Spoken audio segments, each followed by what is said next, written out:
It is seldom in today's world that a person has the opportunity to live a single harmonious life. Thrust into the machine jaws of a capitalist society, we are forced to juggle the traditions and comfort of a home life with the chaos and modern dilemmas of the working world. In essence, we are living two lives, which, when taken one without the other, can present an incomplete picture. Verily, some people can lead many different lives, even within a single day. Hogwarts Legacy injects the player into the life of a Hogwarts student divided.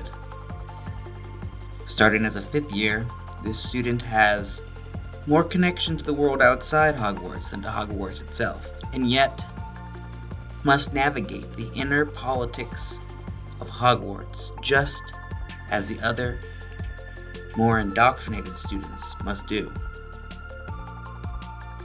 The player must go to classes, make friends, fight for house points, just like the other students. But the player has a larger life outside of the humble school operations.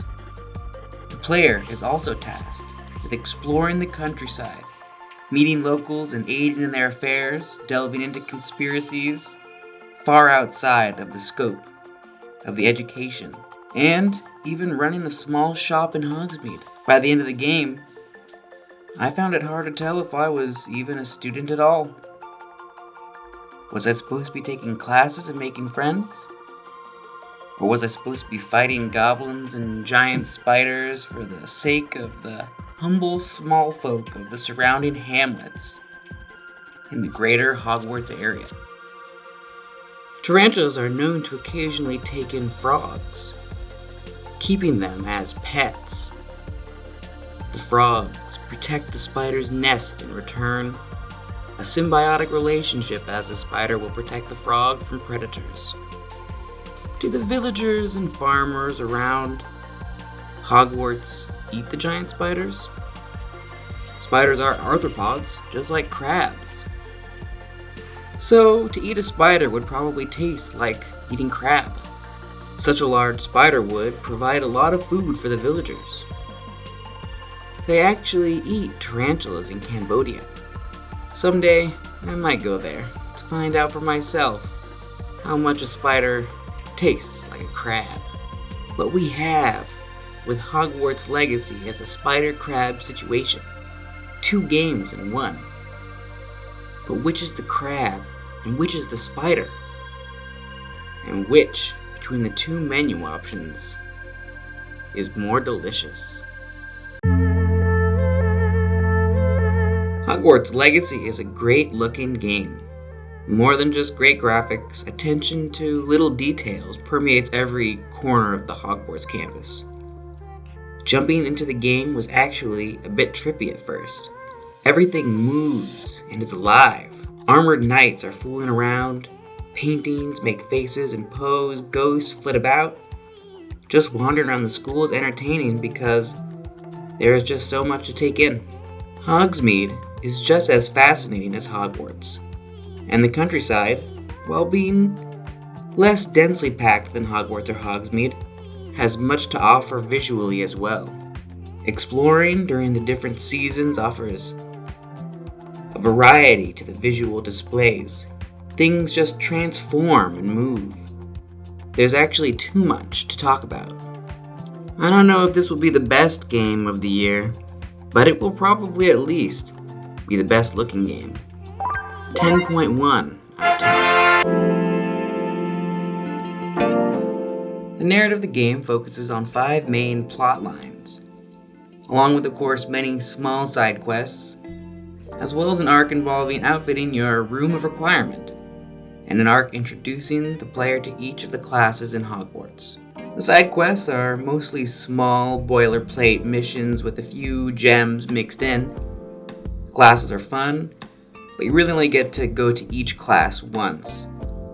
And I'm not sure if it was a glitch or what, but I never got to attend a full divination class for some reason. though some of the other quests reference that I should have.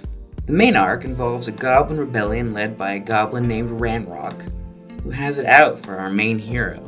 For me, the main story was one of the weaker points of the game, similar to many other open world games. Ranrock was honestly a bit random and seemed barely relevant. The story followed in a similar path to the 6th book in the original series, where through a series of flashbacks, we learn of a student from the past who harnessed an ancient power, giving her the ability to manipulate emotions. Her teachers were afraid of this power, and Ranrock seeked to wield what she had discovered. To be honest, the plot is a bit pretentious and Ranrock is kinda corny. The side arcs are far more interesting, and in the spirit of the original series. In one, the player befriends a Slytherin who is dabbling with dark magic. As we witness Sebastian's glide into evil, we get to accompany him and even learn from him if we wish. We also get to meet Sebastian's family in one of the hamlets where his uncle and sister live in poverty, sharing a one-room cottage with their beds separated by a curtain. Why his uncle chooses to live this way in a world full of magic is beyond me. He is a proven, accomplished wizard, and we know that wizards are capable of making interiors almost anything they wish. So why him and so many other wizards in the countryside choose to live in this way, I find baffling. In another arc, the player works with Hufflepuff friend Poppy to fight the poachers and hang out with the cool centaurs. The other arcs with Natty, Logdock, and Amit involve messing with the many dark wizards inhabiting the area. In another medium, I'd probably give the story an 8 or even a 7.5, but in video games, I'd give it an 8.5. What is really standout about this game, though, is the attention to detail. Narrative is not always what is expressly spoken. And the game is so richly detailed, with objects and knickknacks that give every room and place personality, that I have to give the narrative a bump. In all honesty, a lot of what was cool in this game is just memberries from the series, and does little to expand on the universe. But I still give the narrative a 9 out of 10. Much of the gameplay in Hogwarts Legacy follows in the traditions of the books and movies of revolving around crime and committing crime with the students. Despite being a new student at the school, starting in their 5th year, the player quickly gains a reputation among the students as a reliable person to come to if you want to commit crime. Even the adults seem to recognize the new student's capacity for crime and take advantage at every opportunity. If anyone were ever in doubt as to why magic is so appealing, they need look no further than to observe all the crimes everyone seems to commit on a daily basis. Indeed, in the Harry Potter world, magic is really more of a convenient way to commit crime than anything else. Many of the quests that students will send you are barely more than basic fetch quests or collection quests. The world of Hogwarts is so fun to wander around in, though, that it's actually not such a downer as similar quests might be in other games. The game as well has a way of expanding and growing continually, right up until the end. This is most clearly seen in the Room of Requirement, where the player starts with a single room to decorate and use as they see fit. It already seems plenty for the player. This is more of an accessory to the game after all, and not the main game. But once the player gets used to their new room, the game gives another room, and then a menagerie, and it keeps growing from there. The game itself operates in a similar way, offering new challenges and areas right up until the end.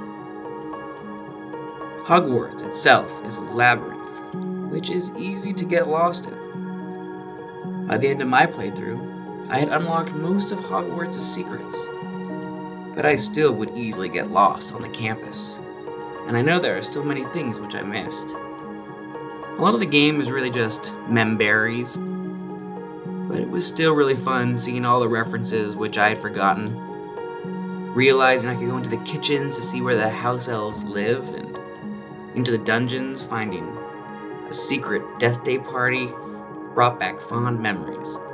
I'm membered.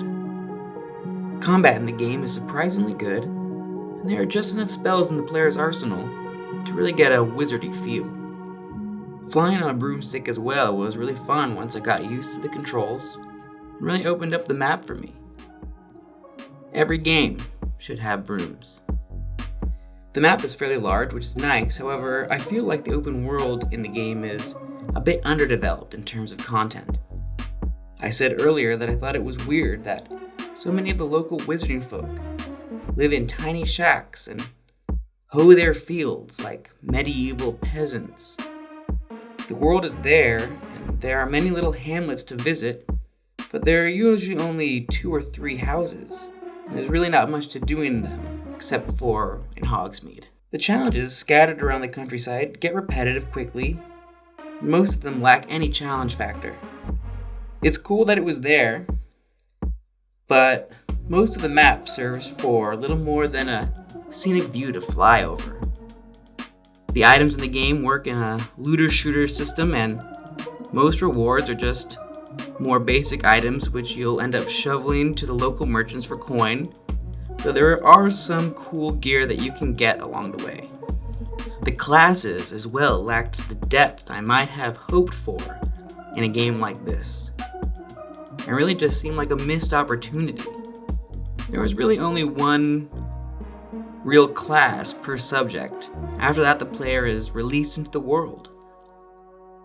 It's a shame because the professors all seem like such interesting characters who we'd like to interact with more, but there is just no opportunity to do so. I did encounter a few small glitches in the game, which could be resolved in updates by the time of making this video. Most memorable for me was when I got a quest telling me to return to the divination classroom for a homework assignment, but I had never been to the classroom yet. I still don't know if I missed a class or what, but I never got a divination class. I did have all the spells by the end of the game, so it's possible I didn't miss anything. But then, why did the homework quest say return as if I had already been there? I don't know what to think.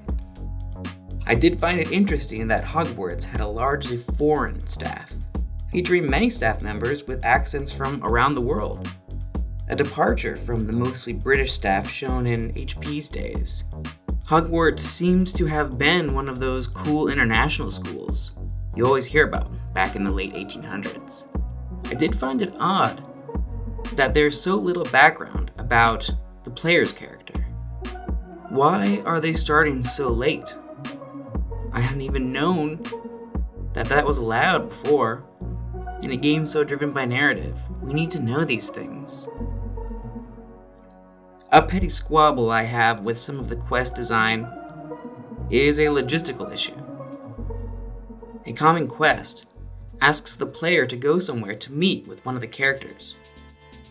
In many instances, the character will simply relay some information or deliver some story element and then leave, telling the player to wait for further correspondence.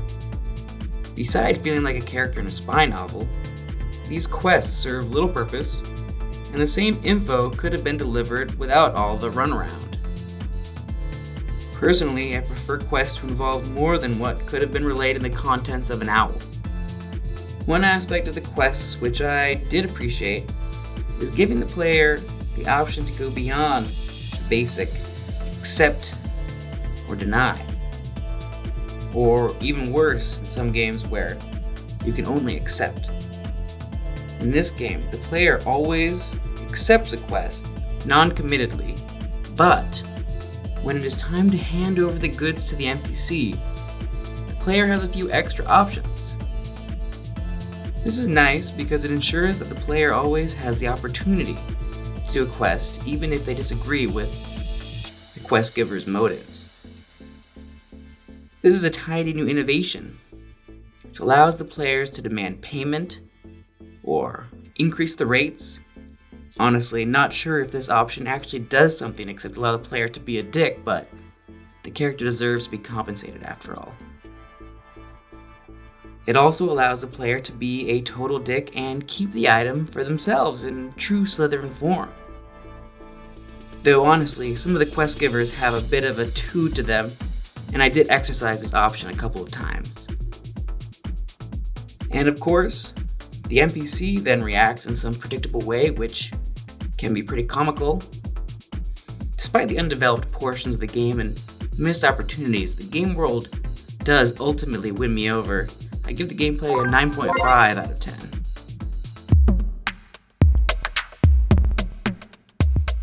It took me a little over 50 hours to do a nearly 100% run, which includes all of the quests and most of the challenges which I could find. I started to skip over the treasure caves and special foes, because they were all pretty much the same.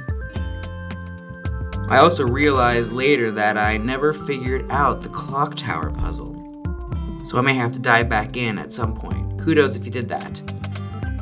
Overall, this game is a great mid-sized game with a lot going on for fans of the series and new players alike. I'd recommend the game to any fans of the series, fantasy in general, and open world games. Even looter shooter fans will be surprised by this as well. That being said, this is a violent game, which may turn off some of the fans of the original series. It's more of an action game, though there are many puzzles to explore as well. I would love to see a sequel to this, either returning for year 6, or I could even see them turning this into a true open world, not tied to Hogwarts as well, which could be really interesting. To the developers, I'd recommend diving deeper into school life, if they stick with Hogwarts, or fleshing out the side towns more. There are no side towns in real life, only side people. It's not a real saying, and it shouldn't be. But a true open world game should give the player a sense of place, no matter where they are on the map. I give Hogwarts Legacy a 9.7 out of 10, and a centerfold, because looks may not be everything, but they can almost be everything if they're good enough. But what did you think? Is this game the perfect game? A disgrace to the series? Or something else?